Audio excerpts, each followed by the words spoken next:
नमस्कार। राजकाज में आपका स्वागत है। राजस्थान की जनता के लिए, राजस्थान के कर्मचारियों के लिए और राजस्थान के पेंशन भोगियों के लिए बहुत बड़ी खबर आ रही है। राजस्थान सरकार ने बजट की तैयारियां शुरू कर दी है और इस बजट में किसानों, जनता, कर्मचारियों और पेंशन भोगियों को बड़ी सौगातें मिलने जा रही है। राजस्थान बजट में 1.5 लाख सरकारी नौकरियों की घोषणा संभव, फ्री बिजली पर कड़ा फैसला हो सकता है, पे कमीशन की संभावना और 25 लाख लखपति दीदी की घोषणा संभव है।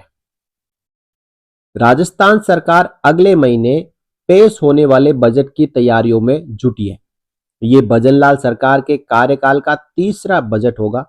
एक्सपर्ट्स का कहना है कि रिफाइनरी से मिलने वाले बड़े रेवेन्यू और बढ़ते टैक्स रेवेन्यू के कारण बजट में 20% की बढ़ोतरी की जा सकती है। यह अब तक का सबसे बड़ा बजट हो सकता है। बजट में 1.5 लाख सरकारी नौकरियों, 25 लाख लखपति दीदी के साथ राम जल सेतु लिंक प्रोजेक्ट और नो ग्रीन फील्ड एक्सप्रेसवे जैसे प्रोजेक्ट के जरिए इंफ्रास्ट्रक्चर को मजबूत करने पर फोकस रहेगा। केंद्र सरकार की ओर से 8वें वेतन आयोग के गठन को मंजूरी के बाद राज्य के कर्मचारियों और पेंशन भोगियों को भी पे कमीशन गठित होने की आस जगी है। बजट में महिलाओं, इंडस्ट्रीज, निवेशकों, किसानों का भी ध्यान रखा जाएगा। वहीं फ्री बिजली पर सरकार कड़ा फैसला भी ले सकती है। पिछले बजट में 1.25 लाख सरकारी नौकरियों की घोषणा की थी और राज्य सरकार ने 5 साल के कार्यकाल में 4 लाख सरकारी नौकरियों का वादा किया है। पिछले बजट में 1.25 लाख सरकारी नौकरियों की घोषणा की थी। उनमें से 92,000 सरकारी नौकरियां दे दी है और 20,000 पदों पर नियुक्तियां देने की प्रक्रिया जारी है। सीएमओ के निर्देश पर सभी सरकारी विभागों की ओर से खाली पदों की लिस्ट बनाई जा रही है। साथ ही साथ इस बजट में सरकार 1.5 लाख सरकारी नौकरियों की घोषणा कर सकती है। आरपीएससी और कर्मचारी चयन बोर्ड को इसकी तैयारी रखने के निर्देश दे दिए गए हैं। संबंधित नौकरियों के विभागवार पद कितने होंगे, कार्मिक विभाग ने इसकी तैयारी के लिए एक पूरा ब्यौरा राज्य सरकार के सामने रख दिया है। आरपीएससी में फिलहाल 18,000 वैकेंसी को लेकर भर्ती प्रक्रिया जारी है। बजट पेश होने के बाद अगले वित्तीय वर्ष में इससे दोगुने पदों की भर्ती की तैयारी की जा रही है। आरएसएसबी सूत्रों के अनुसार वर्तमान में चल रही भर्ती प्रक्रिया और नई भर्तियां जिनकी आने वाले महीनों में विज्ञप्तियां जारी की जाएगी, उन संख्या को जोड़े तो 80,000 भर्तियों की तैयारी चल रही है। सबसे ज्यादा नौकरियां शिक्षा विभाग में। बजट पेश होने के बाद युवाओं को प्रत्येक महीने में एक न एक प्रतियोगी परीक्षाओं का विज्ञापन देखने को मिलेगा। इनमें सबसे ज्यादा नौकरियां शिक्षा विभाग में होगी। इसके अलावा पुलिस, चिकित्सा, जलदाय, वन, पीडब्ल्यूडी और कृषि विभाग के लिए भी भर्तियां निकाली जाएगी। अब सबसे बड़ी बात यह कि सोलर पैनल का सब्सिडी लेने वालों को 100 यूनिट फ्री बिजली नहीं मिलेगी। राज्य सरकार सोलर पैनल की सब्सिडी देने के बाद संबंधित उपभोक्ताओं को मिल रही 100 यूनिट फ्री बिजली का पर फैसला ले सकती है। एक्सपर्ट्स के अनुसार राज्य सरकार किसी भी उपभोक्ता के लिए 100 यूनिट फ्री बिजली देना तब तक बंद नहीं कर सकती जब तक कि इस संबंध में वे किसी तरीके का कोई प्रस्ताव नहीं लेकर आती है। ऐसे में सरकार को बजट में तस्वीर साफ करनी होगी कि जिन उपभोक्ताओं को सोलर पैनल के लिए सब्सिडी मिल गई है, उन्हें 100 यूनिट बिजली का लाभ भविष्य में नहीं मिलेगा। सरकार बजट में ये प्रावधान कर सकती है। राजस्थान सरकार ने पिछले बजट में हर महीने 150 यूनिट फ्री बिजली देने की योजना के तहत वन टाइम सोलर पैनल के लिए सब्सिडी देने की घोषणा की थी। राज्य सरकार की मंशा है कि सोलर पैनल अपने आप करीब 150 यूनिट फ्री बिजली बनाएगा और सरकार पर हर महीने फ्री बिजली देने वाला बोझ हट जाएगा।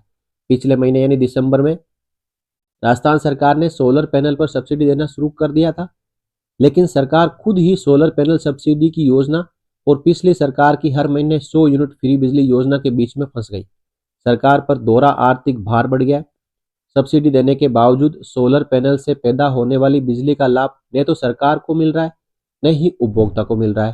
फिलहाल हालात यह है कि सरकार पर दोहरा आर्थिक भार आ गया है। मतलब जिन लोगों ने सोलर पैनल के लिए सब्सिडी उठा ली है, उन्हें भी 100 यूनिट फ्री बिजली मिल रही है।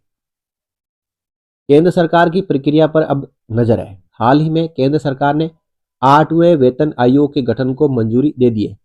केंद्र में 8वां वेतन आयोग लागू होगा तो राज्य के कर्मचारियों पर भी इसे लागू किया जाएगा। कर्मचारी संगठनों के मुताबिक नियम यह कहता है कि 8वां वेतन आयोग 1 जनवरी 2026 से लागू होना चाहिए। राज्य की सरकारों को भी जल्द प्रक्रिया शुरू करनी पड़ेगी।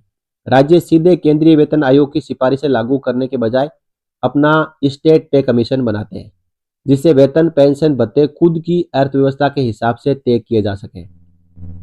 अब खबर ये आ रही है कि राजस्थान सरकार 8वें वेतन आयोग को लेकर केंद्र सरकार की प्रक्रिया पर पूरी नजरें बनाए हुए है। राज्य कर्मचारियों की उम्मीद को देखते हुए सरकार आने वाले बजट में इसका जिक्र जरूर कर सकती है। प्रदेश सरकार अपनी वित्तीय स्थितियों के आंकलन और संबंधित आयोग की सिफारिशों के आधार पर अपनी प्रक्रिया शुरू करेगी।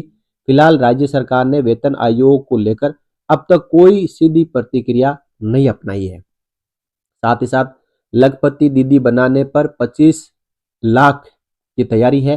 राज्य सरकार ने अपने पिछले बजट में 15 लाख महिलाओं को 1-1 लाख रुपए का लोन छोटे उद्योग व्यापार के लिए देकर लखपति दीदी बनाने का लक्ष्य रखा था।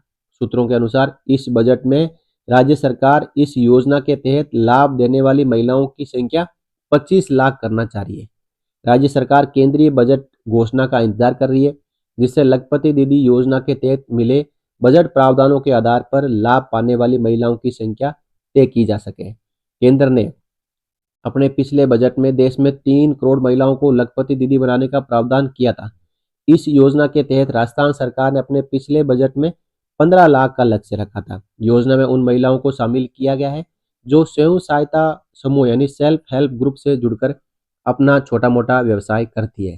साथ ही साथ 17 जिलों की प्यास बुझाने वाली योजना के लिए बड़ी राशि बजट में मिलने जा रही है। बजट में 17 जिलों की आबादी और फसलों की प्यास बुझाने वाले राम जल सेतु लिंक प्रोजेक्ट पर नजर रहेगी। राज्य सरकार का इस बजट में राम जल सेतु लिंक प्रोजेक्ट के 60% काम तेजी से पूरा करने पर फोकस रहेगा। सरकार इस प्रोजेक्ट को बड़ी राशि आवंटित करने की तैयारी में जुटी हुई है। पिछले बजट में जो घोषणा हुई थी, जमीन पर कुछ नहीं। पिछले बजट में सरकार ने नो ग्रीनफील्ड एक्सप्रेसवे की घोषणा की थी, लेकिन अब तक किसी भी एक्सप्रेसवे का जमीन पर काम शुरू नहीं हुआ। आमजन की नजरें बजट पर टिकी हुई है कि इन ग्रीनफील्ड एक्सप्रेसवे के लिए सरकार कितना बड़ा बजट प्रावधान रखेगी। पहले कोटपुतली किशनगढ़ एक्सप्रेसवे का काम शुरू करने की योजना है। राज्य सरकार पहले 181 किलोमीटर लंबे कोटपुतली किशनगढ़ एक्सप्रेसवे का काम शुरू करना चाह रही है। इसके अलावा 350 किलोमीटर जयपुर किशनगढ़ पचबद्रा एक्सप्रेसवे और 193 kilometre Jaipur Bhilwara expressway, 295 kilometre Bikaner Kotputli expressway, 270 kilometre Beawar Bharatpur expressway, 402 kilometre लंबे Jalore Jhalawar expressway, 390 kilometre Ajmer Banswara expressway, 345 kilometre Jaipur Phalodi expressway और 290 किलोमीटर श्री गंगानगर कोटपुतली एक्सप्रेसवे के काम भी शुरू होने हैं। अब इसी के साथ पेट्रोल की कीमतें पर भी निगाहें टिकी। प्रदेशवासियों की नजरें बजट में पेट्रोल की कीमतें कम होने पर नजरें टिकी हुई है। राजस्थान देश में पेट्रोल की ज्यादा कीमतों को लेकर पिछली कांग्रेस सरकार के दौरान पहले नंबर पर था। भाजपा ने पेट्रोल की ज्यादा कीमतों को चुनाव में मुद्दा भी बनाया था। दिसंबर 2023 में भाजपा सरकार बनने के बाद 2% वेट घटाया था। इसके बावजूद राजस्थान में पेट्रोल की कीमतें 109 रुपए प्रति लीटर से कम होकर 105 रुपए प्रति लीटर हो गई। राजस्थान में अब भी पेट्रोल पर वेट करीब 29% है। चुनावी घोषणा के तहत राज्य सरकार पेट्रोल की कीमतें कम करने के प्रयास में जुटी हुई है। अब पेट्रोल की कीमतें 2 से 4 रुपए के बीच में घट सकती है। सूत्रों के अनुसार पेट्रोल की कीमतें कम करने के लिए राज्य सरकार वेट और घटाने का फैसला बजट में कर सकती है। हालांकि सीएम के स्तर पर फैसला होना है, जो पेंडिंग चल रहा है। राज्य सरकार पेट्रोल की कीमत 2 से 4 रुपए के बीच और घटा सकती है। गौरतलब है कि भाजपा का लक्ष्य है कि उसके द्वारा शासित किसी भी राज्य में पेट्रोल के दाम प्रति लीटर 100 रुपए से कम ही हो। अब इसी के साथ जो अर्थशास्त्री है प्रोफेसर SS सोमरा के अनुसार रिफाइनरी से प्रोडक्शन शुरू हो जाएगा और टैक्स रेवेन्यू भी 17% तक बढ़ सकता है। रिफाइनरी से 15,000 करोड़ रुपए के राजस्व का अनुमान है। ऐसे में बजट साइज करीब 20% बढ़ाया जा सकता है। राजस्थान का पिछला बजट साइज 3.79 लाख करोड़ था। 2024-25 का बजट साइज 3.34 लाख करोड़ रुपए था।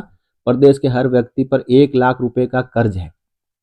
एक्सपर्ट के अनुसार 24-25 और 25-26 के बजट और आर्थिक समीक्षा के आधार पर कहा जा सकता है कि सरकार पर आर्थिक दबाव है, राजस्व कम है, खर्च बढ़ा है, घाटा निरंतर बना हुआ है।